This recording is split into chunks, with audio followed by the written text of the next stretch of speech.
Hi, everyone. Welcome back to the International Solidarity Pod, which is a podcast that aims to explore current affairs and history relating to imperialism, the global south, gender, political economy, and people to people ties. I'm your host, Ashwin. This is the fourth episode of our West Asia series, which is dedicated to covering the latest developments out of Palestine and the Arab Iranian region, as well as the global solidarity movement. The Gaza genocide has pushed against the bounds of what humanity will allow and has heightened the contradiction between the Western system of death making and the rest of the world's popular will for peace, development, and the right to life. So it is all the more important to continue the coverage on the situation. I'm joined as usual by my co-host Raven, whose work you can find at ravensreflections.substack.com and on Instagram at In Defense of Liberation. I will leave that linked in the description below. Before we continue, I'll once again shout out lifelineforgaza.com. That's lifeline, the number four, gaza.com. This is where you can contribute money to families on the ground in Gaza. The website bumps up fundraisers that have not received a donation in the past 5 days. Also, you can contribute to the Samir Project, which is a vital mutual aid network in Gaza for distributing food, water, and for setting up medical clinics, as well as for helping people return to their homes. They have several campaigns going on right now, and I will leave that, also linked in the description below. I must highlight these donations are especially important right now, at a time like this when people in Gaza are trying to rebuild their lives. Okay, today we have on Lara Sheehi and Calla Walsh. Lara Sheehi is a research fellow at the University of South Africa and an anti-capitalist and anti-imperialist psychologist. Her new book, From the Clinic to the Streets: Psychoanalysis for Revolutionary Futures, will be released with Pluto Press in May of 2026. Calla Walsh is an anti-imperialist organizer and writer. She was formerly the co-chair of the National Network on Cuba, a Cuba Solidarity organization, and the founder as well of Palestine Action US, which permanently shut down the first Elbit systems facility in the United States in Cambridge, Massachusetts. You can follow her writing on Substack at calla.substack.com, which we'll also leave linked in the description below. In this episode, we start by discussing the ongoing hunger strike taken up by 6 Palestine solidarity activists who are part of the Filton 24, being held in prison in the UK, and why the movement has insufficiently taken up their cause, which then leads to a broader discussion on the state of the Palestine solidarity movement in the West, and the need to develop a psychic militancy as part of our continuing, this internationalist struggle. Please follow the latest updates on the Filton 24. I've left their Instagram and Substack in the description below. And lastly, please give this video a like. It'll help boost us in the algorithm, and please do share this with others who would stand to gain from a discussion like this. And without further ado, here's our conversation with Lara and Calla. Okay, Lara, Calla, welcome to the International Solidarity Podcast. Thank you for being here. And yeah, thank you for sharing your time. Um, where we'll start is the prisoners' hunger strike. Maybe we'll start out with some backgrounds. This is the Filton 24, who Palestine Action. They conducted an action, at Elbit Systems facilities in the UK, and 24 of them have been, I believe they're held on remand, which is being uh, they're up for trial, but they're being held in prison. So, sort of like an administrative detention without yet a court hearing. And six of the prisoners are on a rolling hunger strike. And the latest is that the second prisoner, T. Hoja, has been hospitalized after nearly 3 weeks, 20 days. Um, of conducting the hunger strike. The first person that was hospitalized with due to the hunger strike was um, Kamran Ahmed, So now Tihoja is the second that's being hospitalized. And this hunger strike started, to demand the British government to obviously, to release them on bails, have them have their court hearing while not being administratively detained. In the case of Tihoja, she's been, in prison for I think it's about a year since November last year. So without a trial. And of course, in addition to that, the demand is for the UK to shut down its Elbit Systems facilities across the UK. Um, One thing is, well, a couple of things here that, this is Tihoja's second hunger strike, in the past 3 months. And specifically, prisoners have reported that treatment has certainly worsened after the proscription of Palestine Action as a terrorist group. Um, this is where we want to open up the discussion. I'll hand it to Calla to open this up. But one thing um, that's obviously top of mind is the lack of attention that this is getting and the lack of solidarity among the Palestine Solidarity Movement that this is getting. And with that, I think I'll pass it to Calla. Thank you so much for having us on. I'm really looking forward to being in this discussion with y'all. I'm honored to be talking alongside Lara, whose work I really, really admire, and I think is so connected to the incredible strength and resilience and steadfastness of these prisoners, even the most dire of conditions, still making the choice to resist. Just to give a little bit more background, yes, some of these prisoners are the Filton 24. Some of them are also the RAF Brides Norton 5, who are locked up for allegedly breaking into a Royal Air Force base and spray painting a plane there, which was the action that directly led to PAL Action's illegitimate terrorist prescription. There are 33 prisoners total locked up in British prisons right now, held without bail, held without trial. The first six of the Filton 24 are on trial right now, but many of them don't face trial until next year. And so this choice to go on hunger strike was made because they felt like they had exhausted all other options of resistance. It was launched nearly a month ago. The British government was given over a week before the strike even launched to hear out their demands, which are not limited to improving their prison conditions, but are also much more broad about deprescribing Palestine Action, about shutting down every single Elbit facility and subsidiary in the so-called United Kingdom. It launched on the anniversary of the Balfour Declaration, and it's been carried out in a staggered manner. So some prisoners have joined later, and more are expected to join. So many have threatened to join that it could become one of the biggest hunger strikes in the history of the UK prison system. And as you mentioned, first on the 21st, Kamran Ahmed was hospitalized. On the 27th, Tihoja was hospitalized. Their blood sugar levels dropped dangerously low. Their ketone levels dangerously high. As people may know, the process of withholding from food and going on hunger strike, your body literally begins to eat itself alive. It's incredibly dangerous, and the British government still has made zero acknowledgement of their demands. And we're also speaking in the context of the ongoing judicial review of Palestine Action's phony terrorist prescription, a prescription that has put them on the same level as an organization like ISIS or Al Qaeda.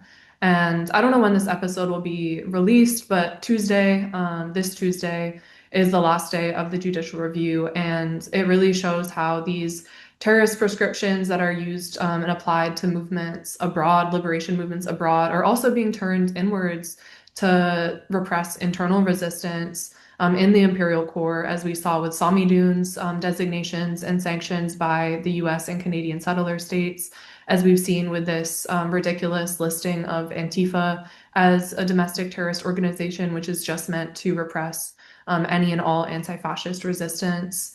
But this hunger strike is really historic, and it's had international ripples. It's received messages of solidarity from freed prisoners like George Abdullah, freed prisoners of the Tufan al-Arar exchange, Palestinian prisoners who were locked up for decades and decades and decades, sending their support to the hunger striking prisoners. And there's also political prisoners in Italy and Greece that have joined in solidarity fasts, which is incredibly inspiring, really like breaking the borders with these actions. And I think these messages of solidarity, especially ring loudly when much of the movement in the West has been silent about Palestine action, about the hunger strike, about political prisoners in general.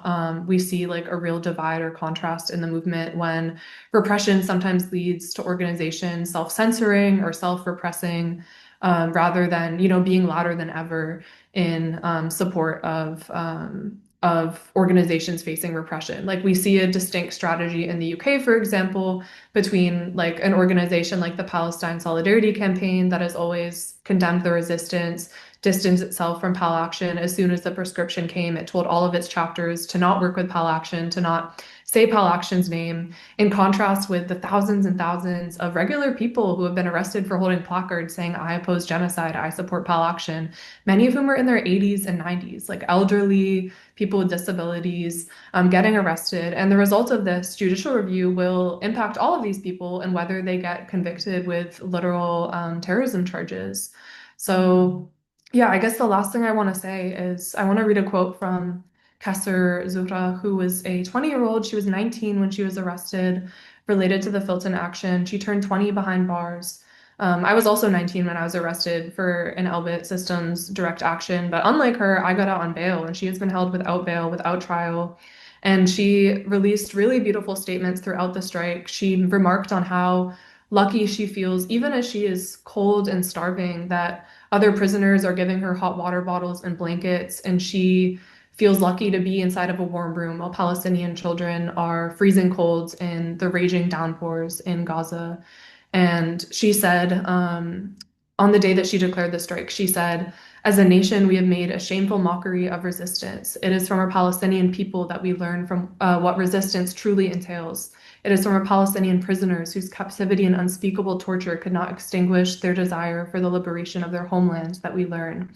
It is from our resistance, whom we have cowardly forsaken, that we learn. It is from them that we learn, O Palestine, that we can do more for you than bang our pots and pans.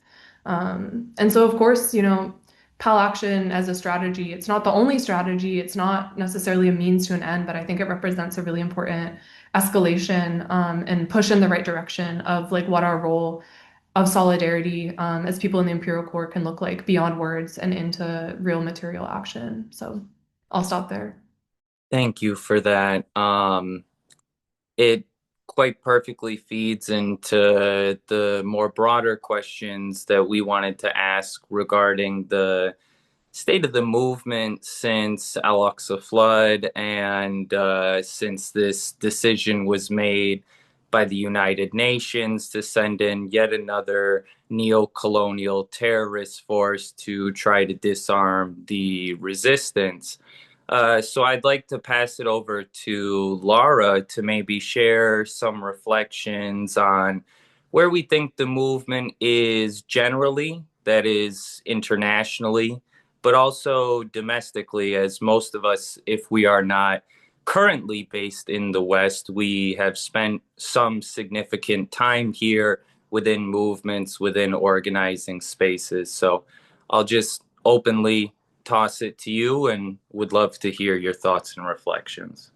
I just want to add, Lara, that, and of course, please feel free to share your thoughts on all of this. But I also maybe just wanted to add the dimension of, why, what are the reasons? Why do we think this is not, gotten just sufficient attention and, the solidarity of many others, right? Thank you so much for having us in Calla. Likewise, so happy to share space with you and be able to think through these things together. I just kind of want to ground us in the fact, starting from here, is that Tawfan al-Aqsa was about political prisoners, right? And every liberation struggle and movement and any actions, the direct actions that are sort of made in this way, have always centered political prisoners. Palestinians have always centered political prisoners at the center of the struggle. The concept of sumud that people tend to be using very, casually these days, I think sometimes is vacated from its roots, where it comes from political prisoners, really sort of holding on to the idea that no matter what how their life is circumscribed by a terroristic regime of repression that includes barbed wires, but also stuff like administrative detention, right? We would like holding people without bail, holding people without charge or anything like that. Sumud comes from that, from the surety, the psychological and clarity that liberation will happen, irrespective of the attempts of settler colonialism and imperial forces and the violence, the machinery of violence that would have you think that that is not possible. That's why George Abdullah is a liberated man who comes out and says 41 years later, nothing has fucking changed, because that is what sumud is. So I love that we're grounding ourselves there, because I think some of to your question, Ashwin, about like, what is it that makes people sort of take their eyes off of that? I think there's a lot of pressure psychologically and affectively for people to discipline themselves, to discipline each other. I think we're under a lot of pressure as a solidarity movement globally to also forget the things that are actually happening.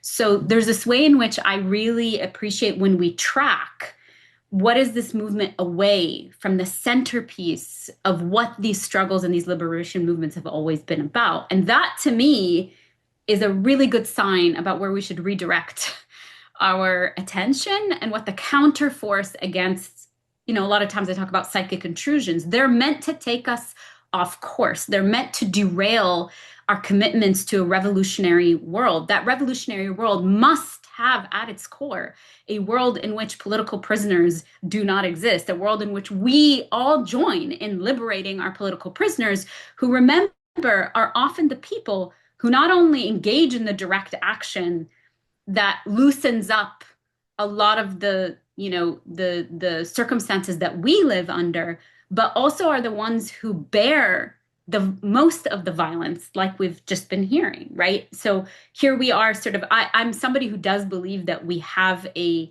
role in the struggle no matter where we're at, and also to say who are the people who are disproportionately being affected by this struggle and moving the pin of material gains for us. And have always been our political prisoners. That's why Mumia Abu Jamal comes out with a message for political prisoners under hunger strike. He knows that more than anybody else, or any one of our political prisoners. Walid Daqa used to send out messages all the time. So the other piece for us is to think about the why, is also because this is not a new story of disrupting international solidarity and inflection points like we're seeing right now. We really do, I think, have to spend more time thinking about kind of what Calla was already laying out for us, the magnitude of solidarity struggles coming together. I think that is not to turn away from the magnitude of the horrors we are seeing. It's to say that Gaza and Tawafan al-Aqsa did change the world in terms of regalvanizing a internationalist solidarity movement that understands how these things are connected. And so anytime there's a movement away from that, whether that's from inside the revolutionary struggle, or certainly from the powers that be that would have us sort of think that we're so small and can't make any movement, which is just not true. We're seeing what the result of that. Nobody prescribes, like the UK has at Palestine Action, if there isn't actual material impact and a change in consciousness and a change in people's focus of the world. That's why that happens.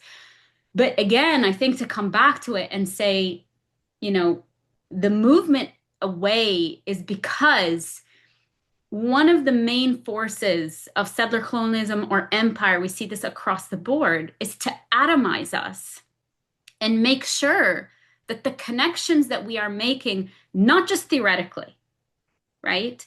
That's the important piece. If this remained in the theoretical realm, who cares, right? Systems of power expand as much as they can to include people. We see this with DEI, we see this with all these sorts of things, expand, expand, expand. But the second you actually start shifting from theoretical to praxis, and also to the psychoaffective, the pieces in terms of like how we are changed fundamentally through our praxis, that's when you see the weight of oppressive systems come down on us. If I want to reach to Fanon here, I would say in our moments of practicing what disalienation means, in our moments of coming to divesting from all the disciplinary and violent tactics that basically circumscribe our life, you are going to feel the force of violence upon you. In those moments of inflection, those are the moments where we are most likely going to separate, be disciplined, act on fear, succumb to, disciplinary tactics like divide and conquer, where somehow we start to believe that distancing ourselves from direct action is going to save us in any form. I mean, these are all really complex psychological seductions. And for me, it's been a process of tracking when does that happen? How does that happen? To give us a little bit of sense of what the counterforce needs to be. The repetition, for me, repetition is key, which is why these political prisoners should be our guiding light in terms of what Calla was saying already, is that despite the horrific circumstances, still making a choice to follow through on an ethical imperative of what joining a solidarity struggle actually means. That for me is a repetition that goes way back. Every single liberation struggle that we draw inspiration from had the same sort of logic repeat itself. And so for us, it's like an invitation in for us, I think, about what type of repetition do we need to be engaged in so that it's not just violence that's repeating itself. That's the disruptive piece, I think, that needs to happen. And I think sometimes it's a struggle for people to hold both, to really hold and remain conscious in the moment of violence coming down on us, that's actually when we're doing and committing to the world that we're trying to bring into being. This shit takes a daily commitment. It's a political project, right? And again, I'm going to go back here to George Abdallah. Every time I hear him speak, he says that. It's a daily commitment to commit to the project of liberation and to always have resistance at the centerpiece of that project. And I think people get that wear and tear is a part of making sure that we don't do that, to derail our movements across the board. Yeah, I'd love to just pick up on that thread from Lara.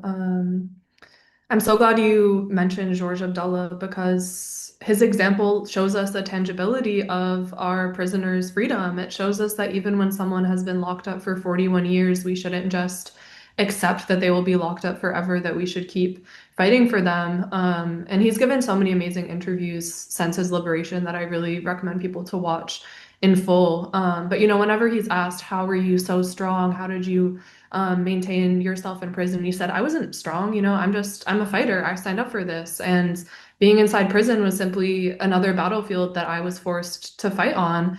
And he also always emphasizes, it was not the good consciousness of the US or the French government that released him. It was the power of the movement on the outside. It was that he represented a bigger threat to the system he was challenging inside than he did free. And that is ultimately why he forced their hands and had to release them. He talked about, receiving a letter from a young girl at one point saying, I heard that if you just renounce your principles, like, why don't you just pretend to, and then like they'll release you and then you can get out and you'll be free. And he wrote back to her and explained why he couldn't. He would never walk back on his principles, and that walking out with his principles intact, that was priceless. And so I think that is a really important example to look to when we talk about our prisoners being our compass.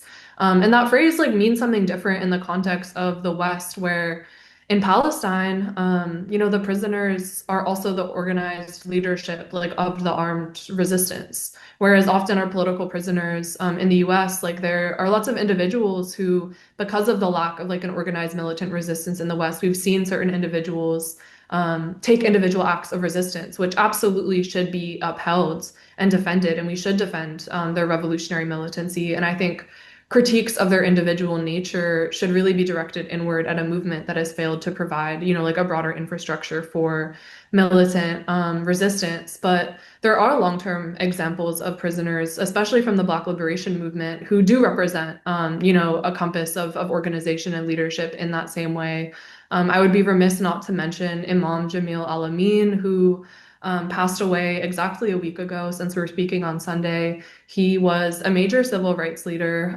He was leader of the Student Nonviolent Coordinating Committee, but he was absolutely opposed to pacifism and nonviolence. He helped change the name of that organization from Nonviolent to National, and he advocated for armed resistance within the US, especially by Black people. And he characterized the US empire as the Fourth Reich. And then he reverted to Islam during his prison term in Attica. Then he was falsely imprisoned. Someone else literally confessed to the crime that he was charged for.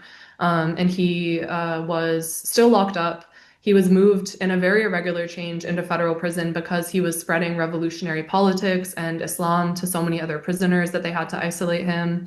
But yes, he's an example of a revolutionary culture of resistance that we can build in the imperial core, and we need to learn those historical reference points when we talk about building a movement here. I think a lot of our lack of answers for what is to be done as a solidarity movement in the core also has to do with not knowing our own history and what resistance has looked like here. And especially in the US, I think the most inspiring examples of resistance have been national liberation struggles, because the US is a prison house of nations. And so if we're not applying our analysis of Palestine and settler colonialism there to settler colonialism in the so-called United States, like, we're never gonna get to the right answers of how we are supposed to resist here. And, when we talk about why has the West not risen up like the global South has, there's so many different answers. And of course, that's bearing in mind that, like, not the entire global South has risen up. Look at many of, the Arab regimes that have, completely collaborated with the genocide. Look at the global South votes and abstentions on the Gaza neocolonial occupation force. But I think there's materialist answers to why the West has not written up. There's the answer of the labor aristocracy, that our entire society is built upon the looting and pillage and exploitation of the global South, and the so-called working class in these countries do benefit from imperialism materially in a lot of ways, even if we understand that, like, ending imperialism is ultimately in our own interest. But I think there's a lot of psychological and spiritual factors as well, and I'd be really interested to hear Lara's further input on this. But, when my co-defendants and I were arrested after our actions with Palestine Action US, which took place in the weeks immediately following the Al-Aqsa flood, we really thought more people would be resisting. We thought somehow that, like, if we were arrested and facing a lot of time in prison, that more people would want to rise up. And it kind of had the opposite effect. Like, it had a chilling effect that we were arrested and were facing such extreme charges. Very little direct action happened for a while after that, until the student intifada, really. And so we were grappling with these questions of, like, how can people know that it is right to resist, know that it is necessary to resist? What are the psychological barriers stopping them from doing that? And I mean, there's a multitude of answers. I think in the core, and especially in the US, like, we live in one of the most deeply alienated, deeply dehumanized societies known to mankind ever. And, we don't have the same kind of, like, cultural, spiritual unity that a lot of the forces in, say, the axis of resistance do, especially Shia Islam. And so, that is something we also need to rebuild, is, like, a culture and popular cradle of resistance. We need people who take such risks to know that they will be supported and they won't be abandoned. Like, we have seen so many of our prisoners abandoned, unfortunately. We cannot allow more prisoners to die unfree, like Imam Jamil Al-Amin. So, couple different things come to mind. I've been taking notes for much of what you folks have been speaking about, because you're just laying it out so clearly. I wanted to hit on once again this question of our connections and our solidarity reaching the material level, not just the theoretical, and maybe discussing more so how these different movements internationally are shaping up and connecting with one another. And then I also just wanted to hear more about the alienation and the dehumanization that happens in the West, and how we, as individuals, but also specifically as organizations, need to be correcting these things and directing our energy towards developing genuine material social relations that actually encourage people to care. And I'll just kind of toss out there, in addition, in parentheses here, uh, a lot of folks are talking about the death of the family. There's no community here.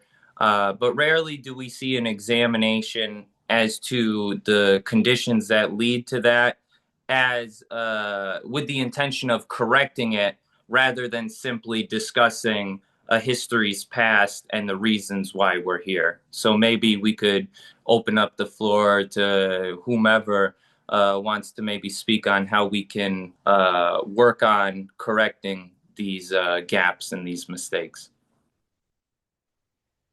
So maybe I'll just come in here and from where you ended this idea.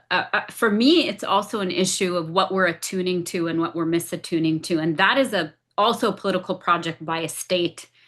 That's an ideological project by a state that, of course, in the context of the United States, or what is now known as Canada, these settler colonies that fundamentally, just like the settler state, the settler Zionist state is fundamentally based on a disruption and a dismemberment of social relations, right? That you cannot come in and build a genocidal infrastructure without upending the social and familial relationships, and Calla had mentioned spiritual relationships that were here prior to that. And so I think this is a long-standing project of social wear and tear, and an invitation for people, to identify with that project as somehow being central to their social mobility, to their success, however you want to sort of say it. But one of the things I always have been fascinated by is that with every identification, if you identify with a sort of hyper individualistic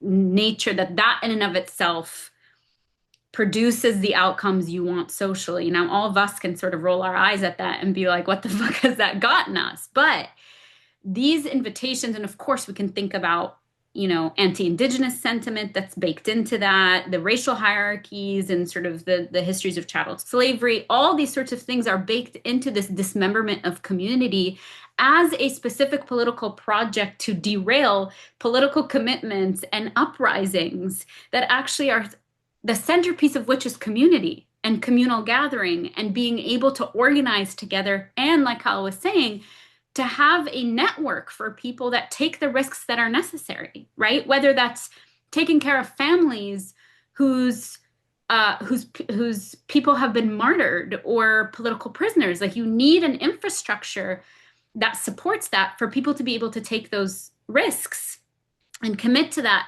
risk above the individual.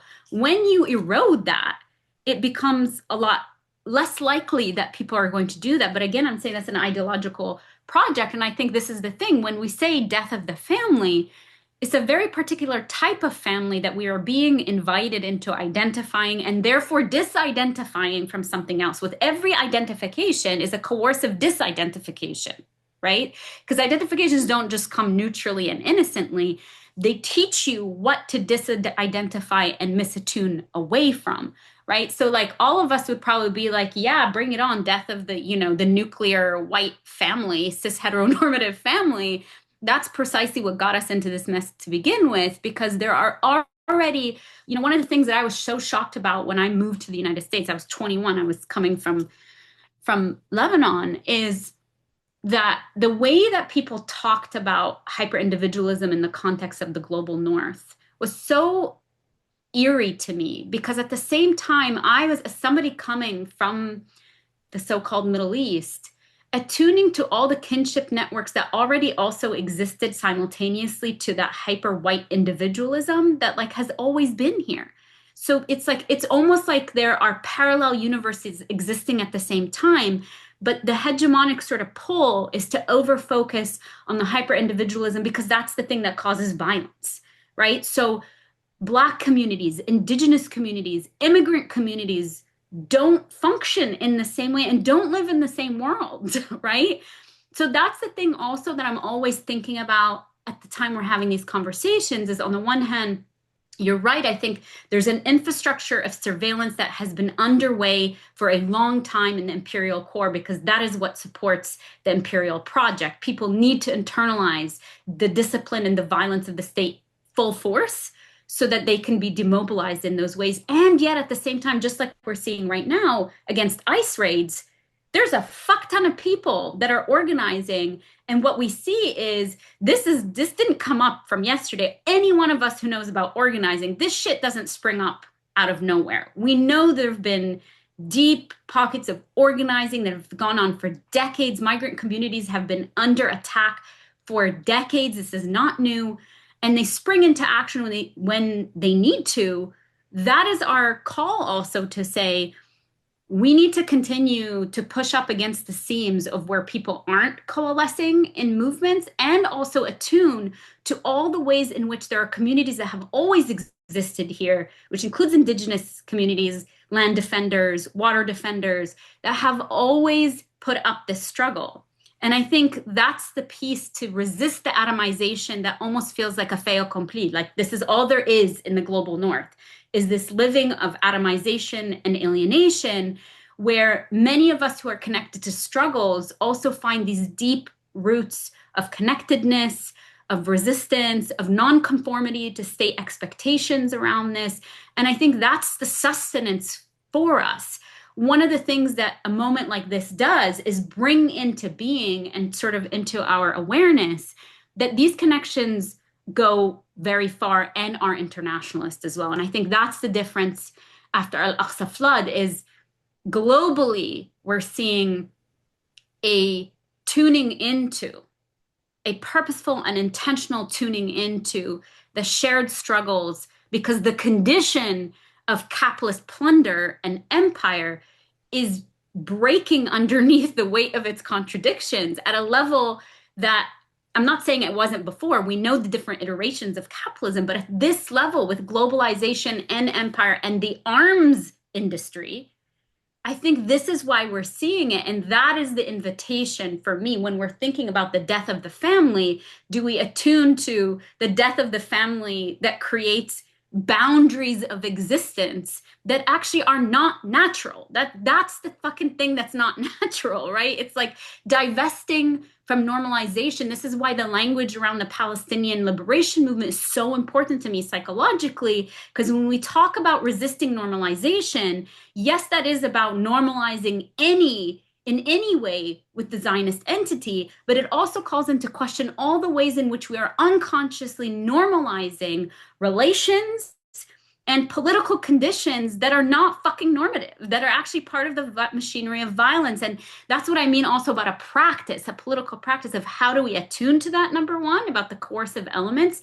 And number two is how do we constantly make a political praxis, that's what I mean about not theoretical, of every day practicing that with each other. When we're thinking about abolition, yes, it is about dismantling genocidal states and their machinery and prisons, but also with each other. How are we engaging with each other in a way that divests from the violence that we take on every day as though that's just a normative, part of being? It's not. No, what I was trying to get at earlier was like, in that case, and again, we talked about how we're not obviously the plan here is not to like just shit on, the particular organizations or the movement, but we're trying to, I guess, understand here and critique. But my question was, in terms of Calla, what you brought up in terms of, uh, the imperial mode of living, the standard of living here in the global north that, is obviously reliant on the wealth of the global south. And then Lara talking about the the psychological or affective kind of atomization, individualization, to bring that back to the question of, why haven't we seen solidarity with, um, with prisoners more broadly, but in specifically, the hunger strikers here is, how does this kind of manifest in our movements today? Like, in the West, what are the dominant forms of our organizations in the West that are supposedly anti-imperialist, that are on the left, but still sort of perhaps, and I guess here I might be suggesting, but still obviously manifest these aspects of imperialism in the imperial core. Yeah, it's still not a very well formulated question, but I'm sure we have thoughts on that. Yeah, I feel you, and I think that segues perfectly into what I wanted to say in building on to Lara about the hyper-individualism and atomization of society and the imperial core. I think one of the specific symptoms of that, the way we see it manifest itself, is that so much of our politics and our solidarity is very focused on how we feel as Westerners, and it's focused on our feelings, and it's not focused on what is materially necessary or useful to Palestinian liberation and to the dismantling of imperialism. Um, and I'd point to a work like Pacifism as Pathology by Ward Churchill is an excellent work that was written in the context of like the anti-Vietnam War movement about this. But I think like Zoran's election is a really good example. And to understand how, the Palestine solidarity movement has been pacified in a lot of ways, far, far long before the Tufan al-Aqsa, we have to look at how like there is possible a pro-Palestine position that is not threatening. This is the exact same way that the Black Lives Matter movement was neutralized via counterinsurgency. It was watered down, it was co-opted, it was funneled into NGOs and fundraising in the Democratic Party, and it's possible to appear very progressive and even revolutionary and radical in rhetoric and pay lip service to these causes while actually completely reifying the existing system and throwing militant or really radical options and paths under the bus. And I think it's really misleading to portray Zoran's victory as like this big win for the Palestine movement. Of course, we can acknowledge he won because people's consciousness completely shifted because of the Al-Aqsa flood, because of the genocide, and people wanted a seemingly pro-Palestine position. But his campaign, as how I see it, really represents a counterinsurgency against this new revolutionary consciousness. And I think even so many like really radical anti-imperialist people who I consider like correct on so many issues, I saw just like kind of blindly celebrating this win. And I feel like it really is because we are so hungry for anything to grasp onto to make us feel like we've accomplished something when this isn't going to change anything. And I even had some shifting thoughts where at first, I was like, this is good because it'll heighten the contradictions. Maybe like he'll heighten contradictions with the NYPD. But I actually think it just obfuscates contradictions more because it's putting this progressive veneer on what is fundamentally a fascist system. Keeping Jessica Tisch as NYPD commissioner, backing down on promises to not arrest Netanyahu when he comes to New York to visit for the UN. This is fundamentally counterinsurgency, and this is the biggest way movements are neutralized. It's not, the police in the streets that fundamentally like neutered the Black Lives Matter movement. It was the internal counterinsurgency and co-optation and selling out of movement leadership to NGOs and to the Democratic Party. And the same thing has happened to a degree with the Palestine movement, although I think it's something that's harder to co-opt because it is so fundamentally oppositional to US empire. And I think another way we see this hyper-individualism manifest itself is in our idea of the omnipotence of the oppressor. And this is what was so powerful of the Al-Aqsa flood. It did not merely deal a military blow to the Zionist entity in the US empire. It dealt a psychological blow. It shattered this myth of it being all powerful. And it showed that we can really go on the offensive. It showed them to be paper tigers. And it's not like the Palestinian resistance did not know that the, genocide and response would not happen. Of course they did, but it was a preemptive strike since they knew Israel was planning actions to take out the leadership of the resistance. And so we can't just like, we'll never build a movement, a winning movement, if we're moving from a place of fear. And as Lara said, we make choices every single day that either reify this framework or go against it. Every time we share a video of ICE brutalizing people and arresting people, instead of sharing a video of people successfully resisting ICE, like we are reifying that power complex and that idea of the omnipotence of the oppressor. And I think we see a lot of US exceptionalism in this too. People say, well, the US is the worst police state, it's so fascist, there's so much surveillance. And like, of course, all those things can be true, but that doesn't mean resistance is impossible. I mean, Palestinian prisoners broke out of Israeli dungeons digging tunnels with spoons. Like the idea that these things aren't possible in the US is just a mere manifestation of US exceptionalism.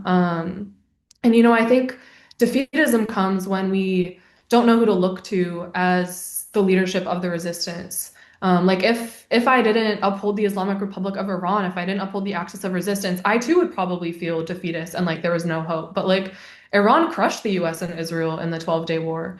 Imam Khamenei just gave an amazing speech, reiterating that. And I think there's a lot of like gaps in people's understanding of the axis of resistance and the weakness of the US empire and the Zionist entity.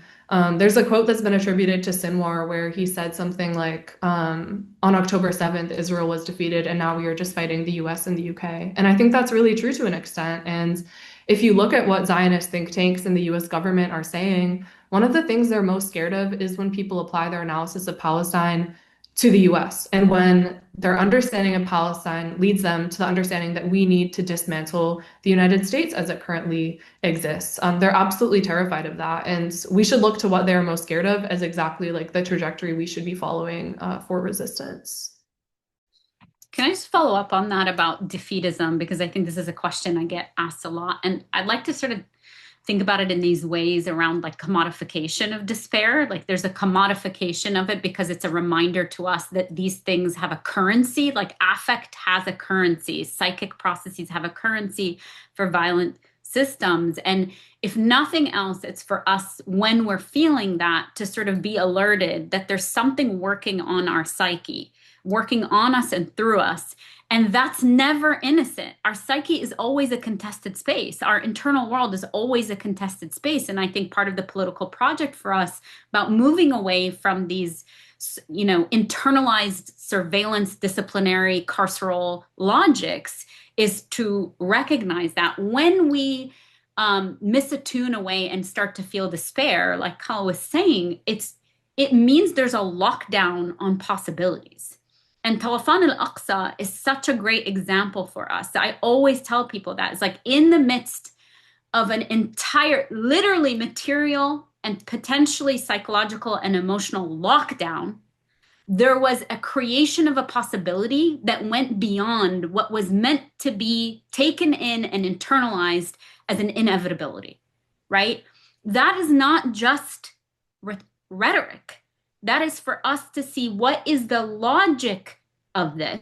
And I agree that I think, the fear is to move into a space where folks start to recognize that there are always possibilities. Again, every liberation struggle in the world that we can draw from, right? Of folks liberating themselves, of moving into self-determination, has always been predicated on the psychological certainty that something else could be possible. Because I think for me, the psychological stop up is a first step to the material stop up that ends up happening, because we have to first believe that there's nothing that can be done. And then, of course, we know that how that stops up imagination, creativity, solidarities, creating possibilities out of what looks like nothing, but there's never a nothing there. That's what our political prisoners teach us. But the other piece is that I think when we get into this despairing space, and this is where the Zahran piece comes in, and I agree with your analysis entirely about a counterinsurgency, a very targeted counterinsurgency, because effectively what that creates is escape valves, psychological escape valves for antagonisms, right? Is that when people get flooded in, and can't hold on to the antagonism, or at least the intensity with which we should always be engaging the state infrastructure, the ways in which this gets normalized, like we were just talking about. What that also does is not just have an escape valve to the antagonism, so then we're not engaging antagonistically anymore and we're sort of pacified, but also this is that identification, disidentification I was talking about before. It also creates targets.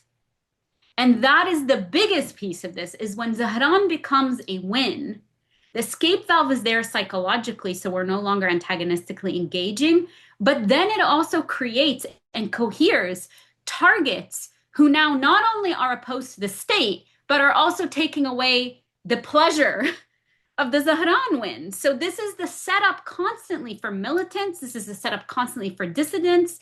We know this, that liberals and fascists will join forces to excise militants way faster than liberals will look at fascists. And that's the danger. It's not just rhetoric around why liberalism is a counterinsurgent project. It's because with that is the creation, it's a target on all of our backs to say they're the problems, not this, right? That's a deflective technique that's used and becomes part of the machinery of release, of like, oh, wow, we've been here, and this is maybe the Eurocentric or US-centric thing.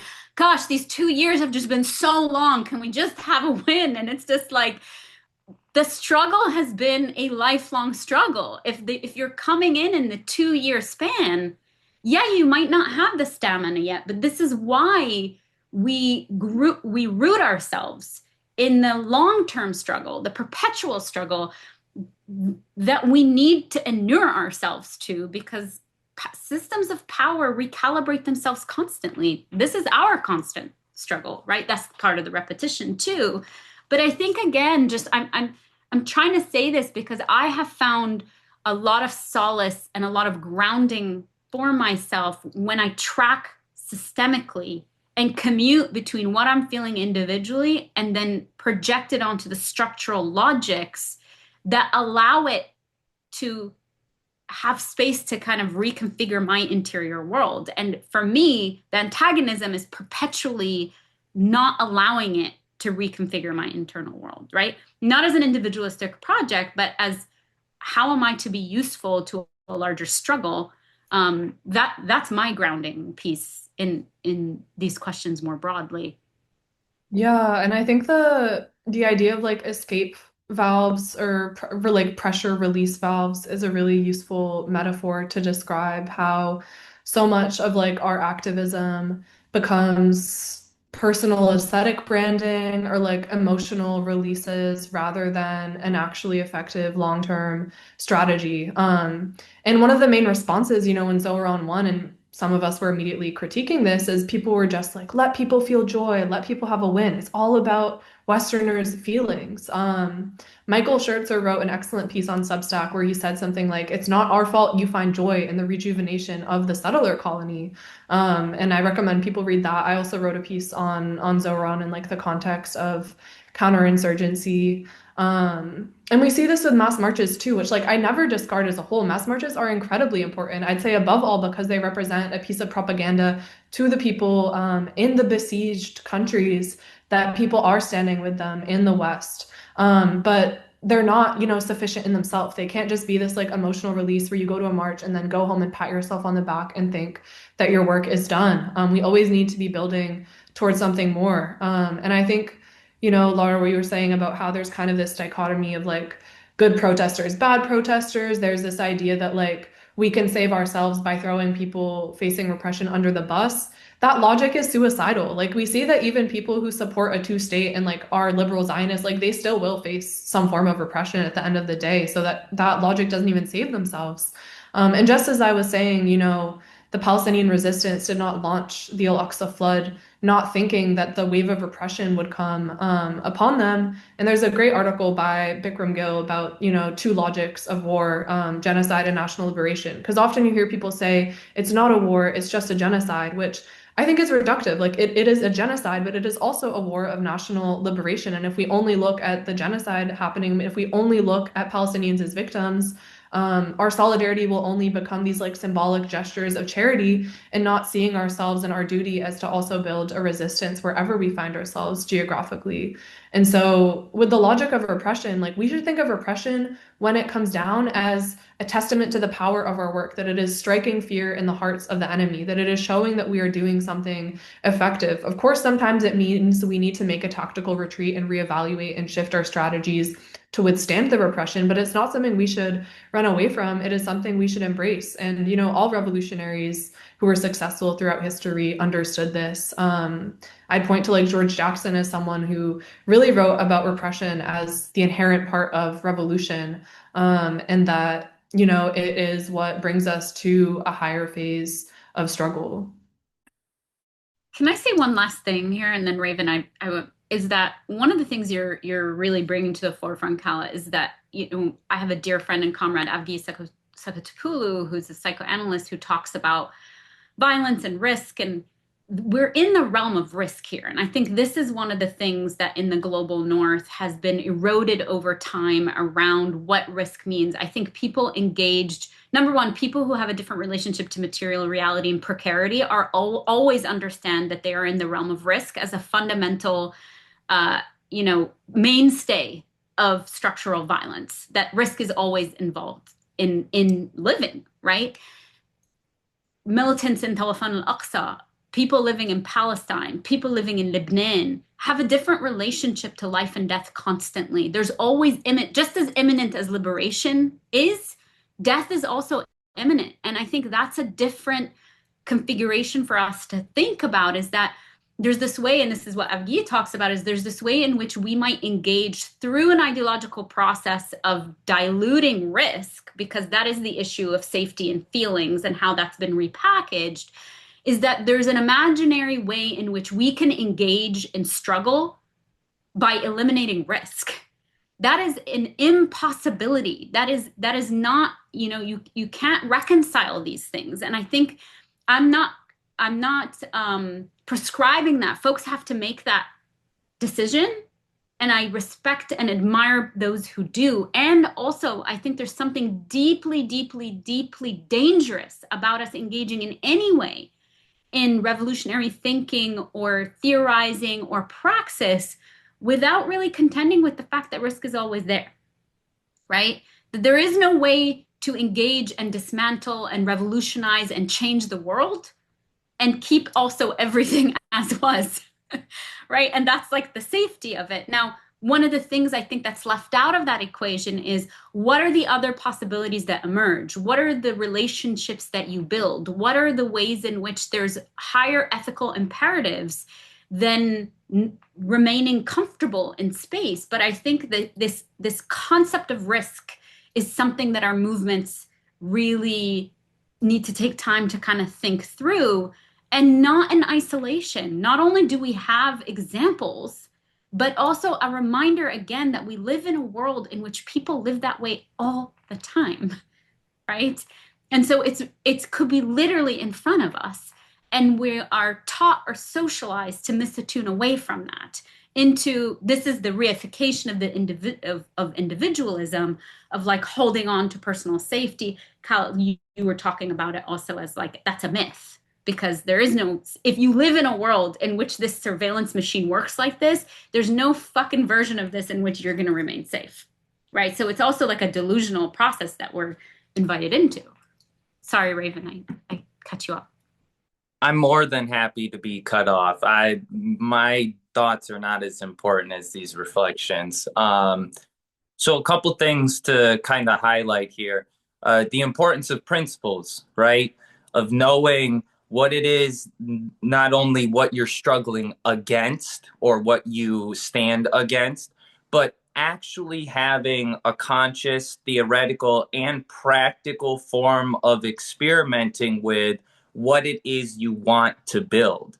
And having those principles, having that theory and that praxis allows for, as Calla mentioned, like tactical retreats, reevaluations and things, compromises, quote unquote, which all resistance movements have to make in certain instances, but can do so from a principled standpoint because they are organized, they are conscious, and they are putting these principles into practice already, building stronger popularity, more solidarity internationally than ever before.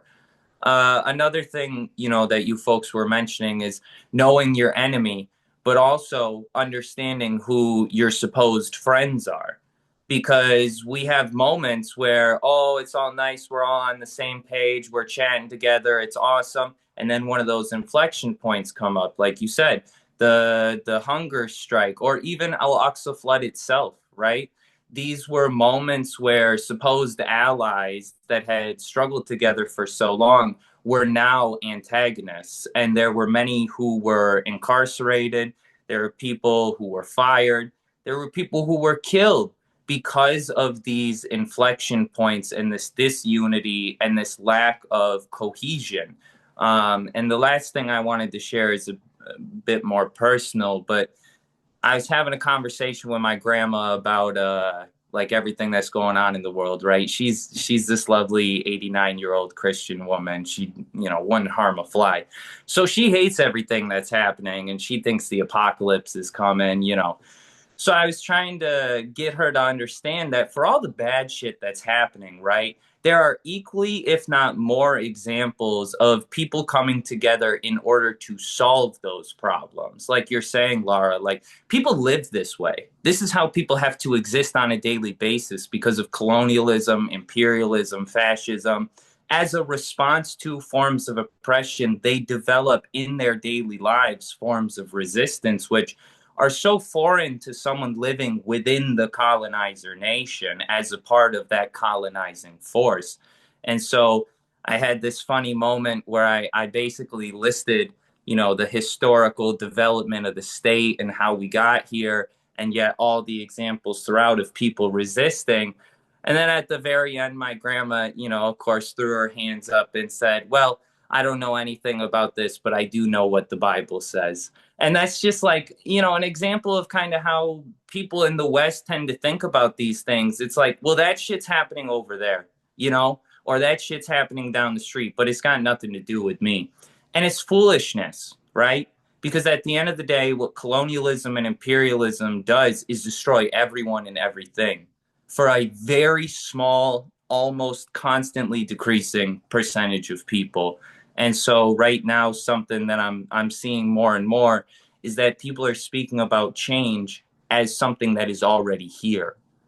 Speaking about revolutions as the locomotive of history again, not as some fanciful, abstract university discussion, but people in the Sahel, people throughout, Western Sahara, people throughout the Caribbean, people even on Turtle Island here, indigenous nations, land defenders, water protectors, are having serious discussions about not only just organization, but the question of armed struggle, the question of revolution. Once again, this is the moment we live in, and we should be exhilarated. We should be excited, and we should be seeing these as opportunities to collectivize our risk, to become a part of the struggle, and to envelop ourselves within that.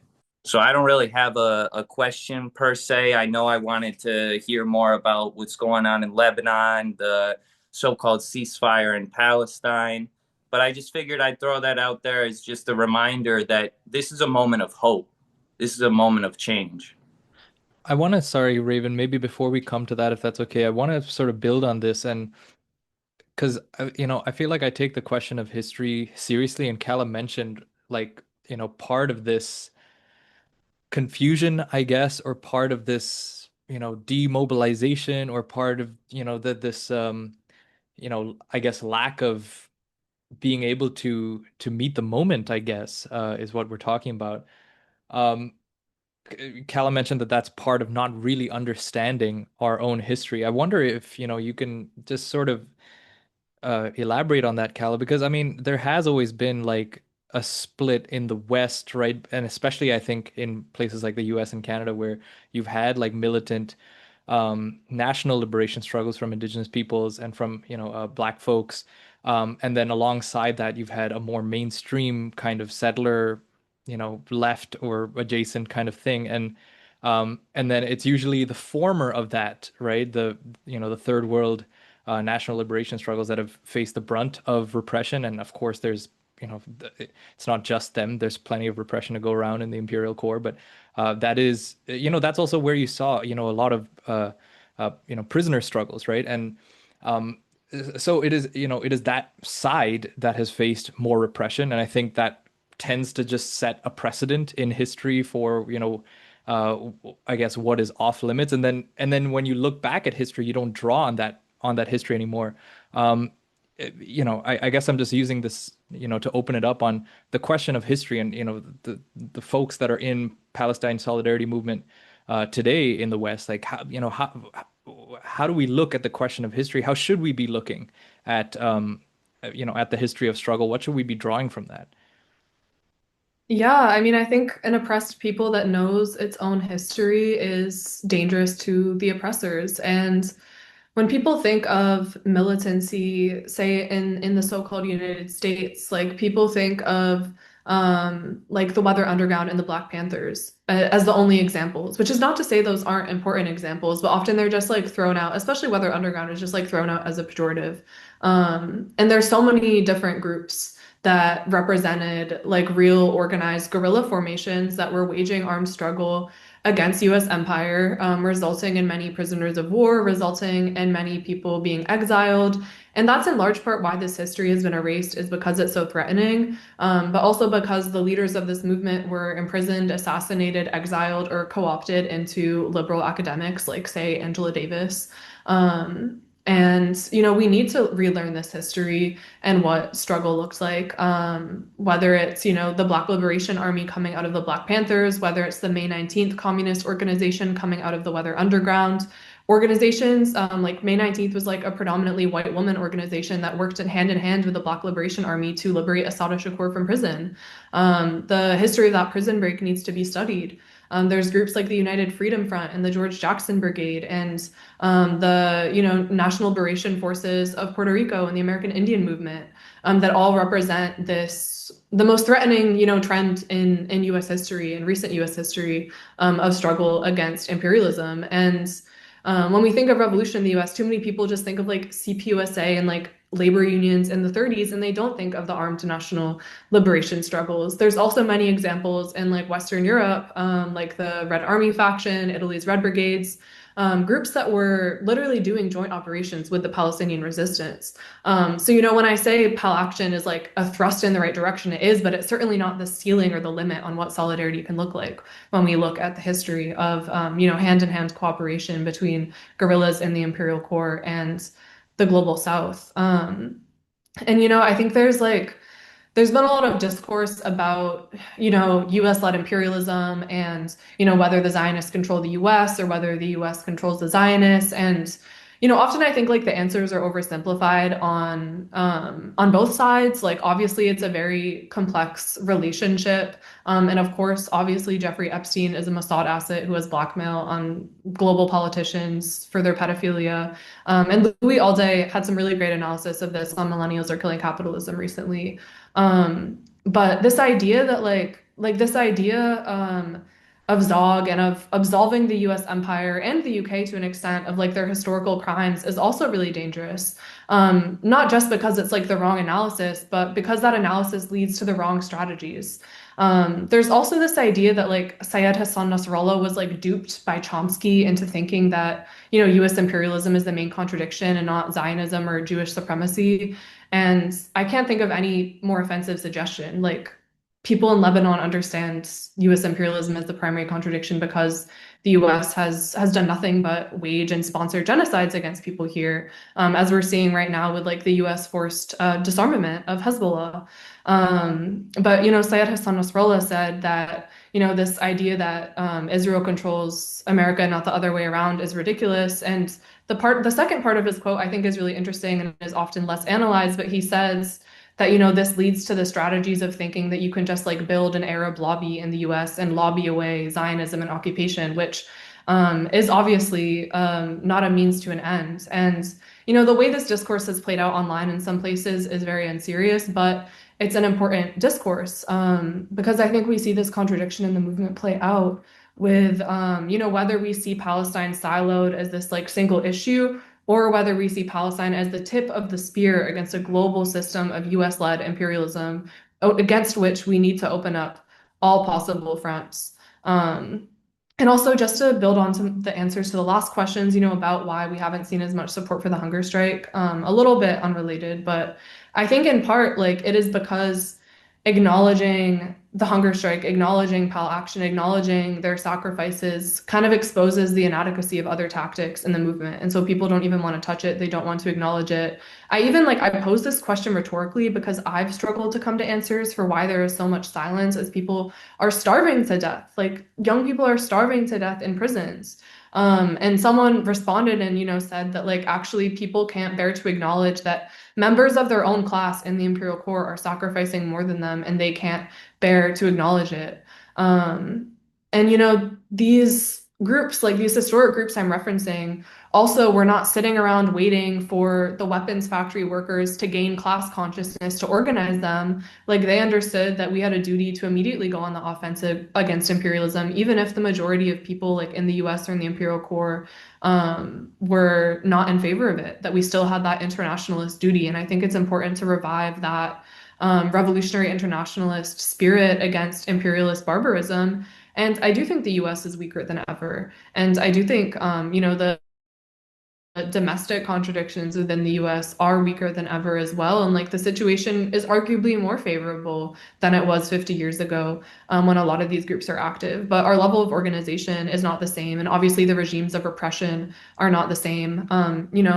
The process of Oslo and the process of the development of these terrorist lists, which was entirely targeted at prescribing Palestinian groups, but more so to sever the Palestinian diaspora, which we've seen this huge demographic shift of the Palestinian diaspora being present in Western Europe and North America and South America to extent, even more so than like in the Arab worlds over the past 20 years. This process took place to sever the diaspora from the leadership of the resistance and the leadership of the cause through criminalizing those relationships. But it's still important not to criminalize ourselves, or just because a group is prescribed, that doesn't mean, at least in the US, that doesn't mean we can't say we uphold this group and we support this group and we see them as the rightful leadership of the resistance, or that we can even meet and exchange and hold conversations with these groups. Like that's not inherently material support for terrorism, which is what a lot of lawyers will tell you, because lawyers' jobs are to give you maximum protection as a client, but legal advice is not a political strategy, and revolution is illegal. Revolution is illegal. Just to get to what Lara was saying about risk and that always inherently being there.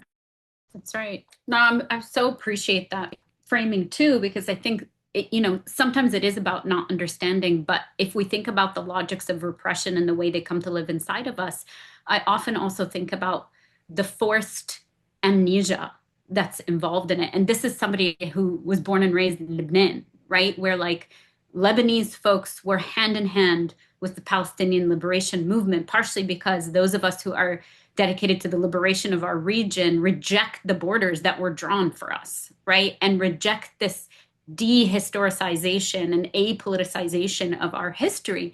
But the crush of that, dismembering, dislocating people from history, part of what that does also is have the crush of we have to start new all over again. And that makes people feel really small and very powerless and feel unmourned by the histories that would actually shore us up and understand that. So this comes from personal experience where one of my biggest betrayals, feeling betrayed as a Lebanese person, and I'm not a Lebanese nationalist in that way. Again, Pan-Arab revolution through and through, and that runs through Al-Quds, that runs through Jerusalem for me, right?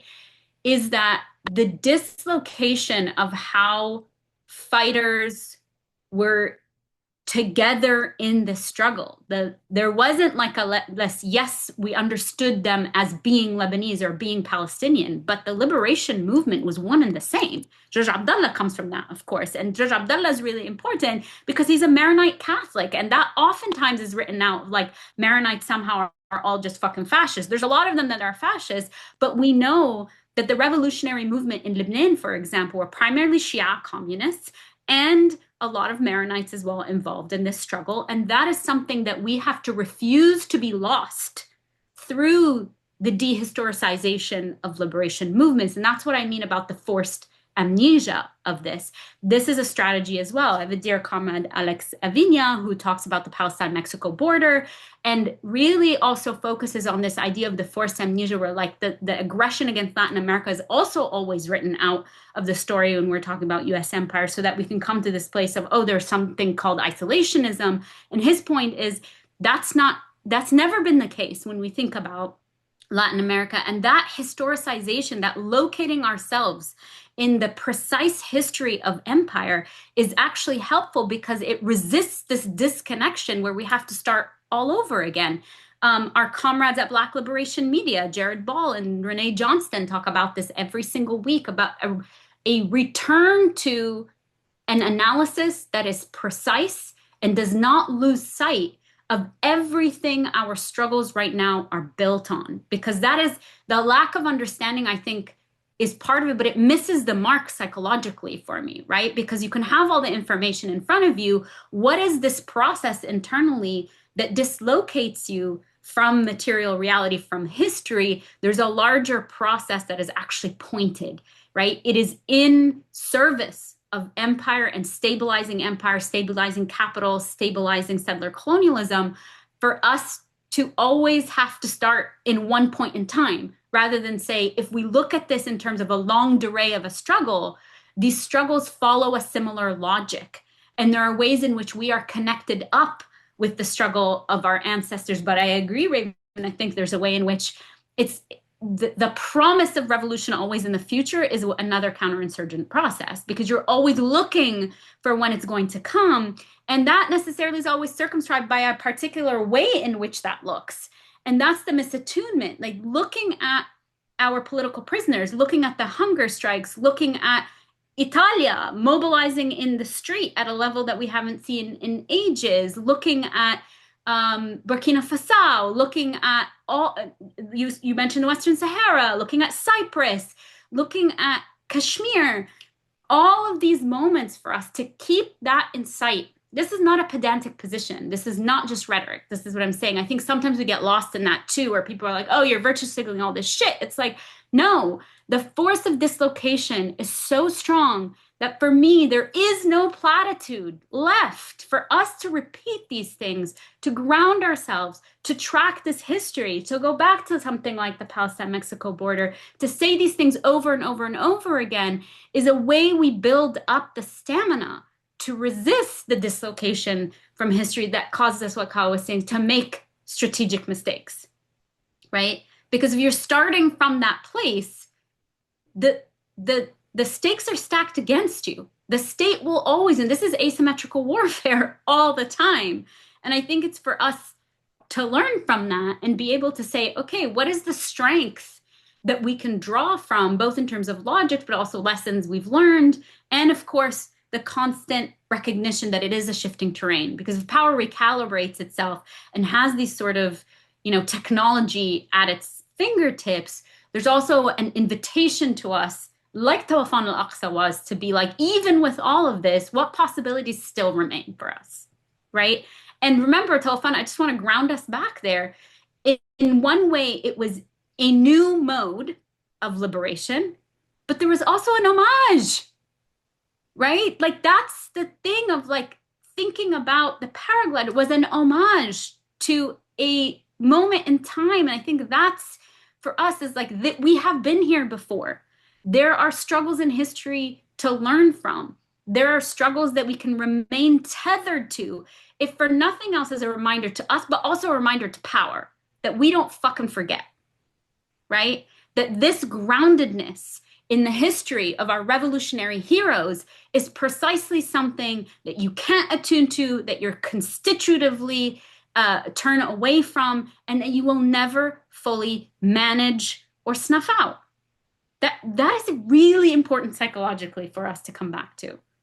I was just going to mention an article that was on popularresistance.org called Political Education of Social Movements in Latin America. I went through the formation of CLOC and La Via Campesina and talked about the kind of unification process of all these different movements, their development and their repetition, right? And their through line between the different struggles that they were participating in and how they worked in tandem. So I just figured I'd throw that out there as a potential read. I and wanted to so we've been talking about Lara's been talking about this, the I guess broadly to say that obviously the need for greater kind of psychic militancy, that kind of thing, and to to continue to build to build the struggles. But my question is, and you talked about the social wear and tear. How, we started talking about this already, but maybe I want to, to go further into this. How does that get remedied? And I think there are two questions here, because we've talked about sort of the organizational infrastructure as, being lacking, the social relations, and then of course the affective and the psychological side of things. And these two things are obviously related. And Lara, you've talked about the relation between them, but I think, I guess, I want to, I guess, go deeper here and yeah, to pose the question of, how do we build greater kind of organizational infrastructure? There is, and in some ways we've been talking about like two lefts, if we can put it that way, right? So that issue exists. What is the relationship then going forward that sort of needs to be fostered between those two lefts? And of course, like, there are probably issues with even characterizing it that way, because you will have, it's not reified, right? These are people. These are sort of the same people that can get to higher levels of, consciousness and psychic militancy, right? So my question here is, how do we build that, both in terms of the infrastructure, sort of at the material level, the organizational level, but then also at the psychic level? Yeah, I mean, I think this is a question I've thought more about from like on the ground tactical level, maybe. Like I've thought a lot about, the above ground, underground relationship. I agree with your analysis. I wouldn't say two lefts just because I don't think like the left-right framework is useful.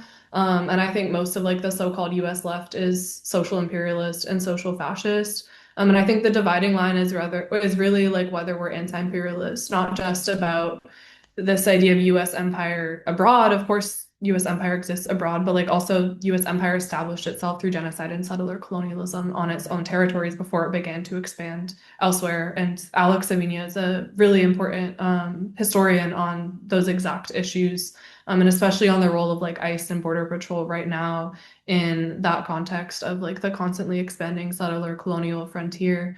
Um, but yeah, I mean, I think that like there's this idea that whenever we critique, pacifism or reformism or like just, marching around in circles, that we're calling on everyone to take up guns and launch armed struggle tomorrow. And like that's always the response when we call for escalation or call for more militancy. And it's not useful and it's very reductive because I don't think anyone believes that at all. What we really need to build is a popular cradle of resistance and a culture of resistance and of militancy. And so you can be a completely above ground, like legal org, but you can still defend people facing repression. You can still promote militant politics and rhetoric and refuse to engage in this like manufactured divide of good protester, bad protester that just leads to certain people being thrown under the bus. But yeah, I think we need to ground ourselves in like what is revolution? What does revolution entail? What did we sign up for? Like we have to understand that this carries risks, so that we have to understand that revolution is ultimately illegal and that even our work that is perfectly legal today could become criminalized tomorrow. And we have to be prepared for that. And so there's lots of different roles.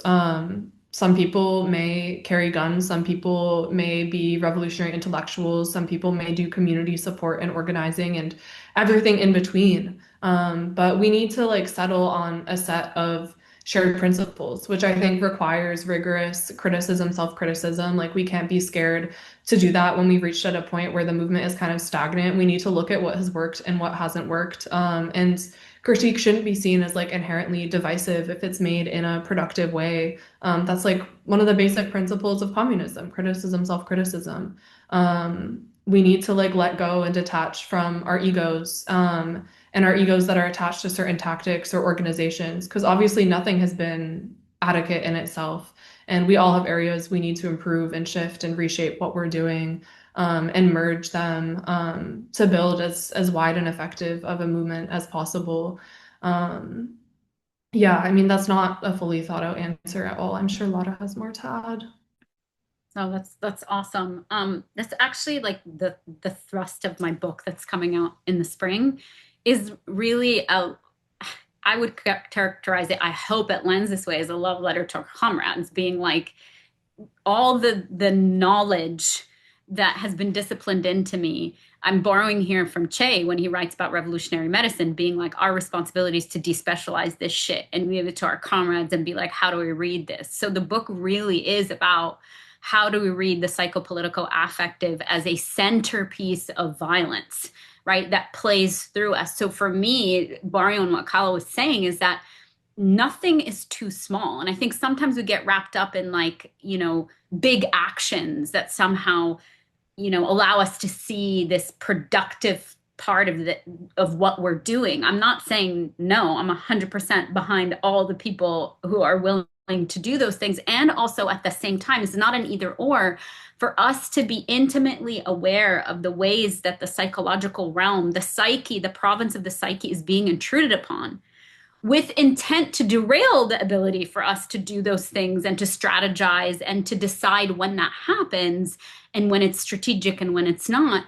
That is a centerpiece of it. So for me, acknowledging that these things are happening is actually really important. And this is what I mean about there is no platitudes. And when we think, oh, we're just stating the obvious, but think about it as a way in which, if you think about abusive systems, just like abusive people, the point of their power, how they exact power and make us feel it, is to be able to do things and do it seamlessly and in secret, not expecting for it to be named.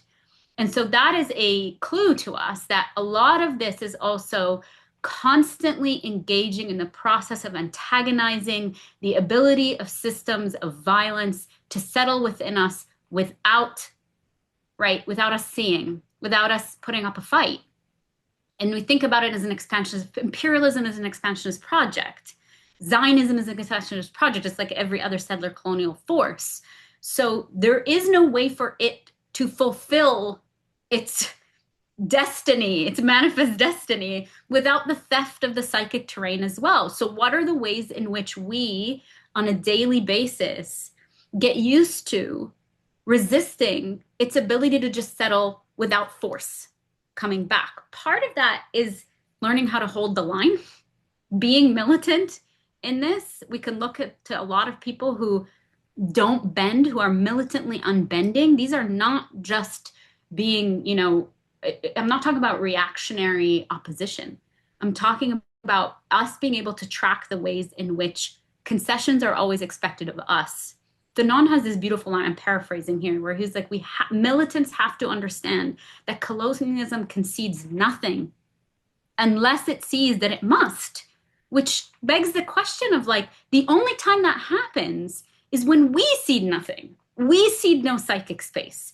But that is a practice to do that. And part of practicing that is not allowing it to cohere inside of us in a normative way. And so that's on a daily level. It's what does it mean for us to constantly be scanning for the ways in which these systems are trying to intrude upon us, cohere in particular ways. And the question for me always is what I'm doing and engaging in. And I mean this in terms, borrow here from Sarah Ahmed when she talks about willfulness. This is not an unconscious process, and I'm also not saying we go backwards to some pure psychic space that's not saturated by the ills of capitalism and shit. That doesn't exist. What I'm saying is that the willfulness of it, because it's a political project, is to always be aware. And we do this with comrades, but we also do this with ourselves. This is what Calla was saying, is like constantly checking ourselves. We do that in process and internally as well, to be like, is what I'm engaging with, both in terms of action, but also psychologically and affectively, is this shoring up and stabilizing imperialism, settler colonialism, capitalism, or is it a disruptive force? Disruption, by the way, we feel it. People don't like it. People don't fucking like when you're a disruptive force in their presence. I think all of us can understand what that feels like, right? And again, I'm not saying here like we just have to be, a reactionary asshole in the room. I'm really thinking about the ways we track the process of what allows for something to continue, expecting people not to resist and refuse it from settling. And what does it mean for us to practice constantly being a disruptive force to all those things? And I mean that concretely. This is not an abstraction, right? And that's an actual muscle to flex. And for me, for our movements, is to never sort of forget that these processes are happening. If you read any of the political prisoners we've talked about today, George Jackson, Walid Daqa, Layla Khalid, Khalid al-Jarrar, Sohab Shara, list goes on, right?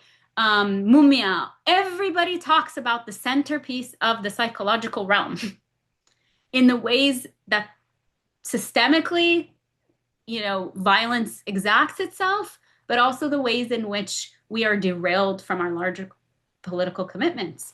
And I think that even just remembering that on a daily basis is really important as you think about all the pressures to dismember and forget and dislocate, right? These are parallel processes to the material violence that we experience every single day. Yeah, thank you for that. And it made me think of Che when he speaks of the objective conditions for revolution always existing. But there are two subjective conditions. There are the belief that things can change, and then the knowledge that we have to be the ones to do it.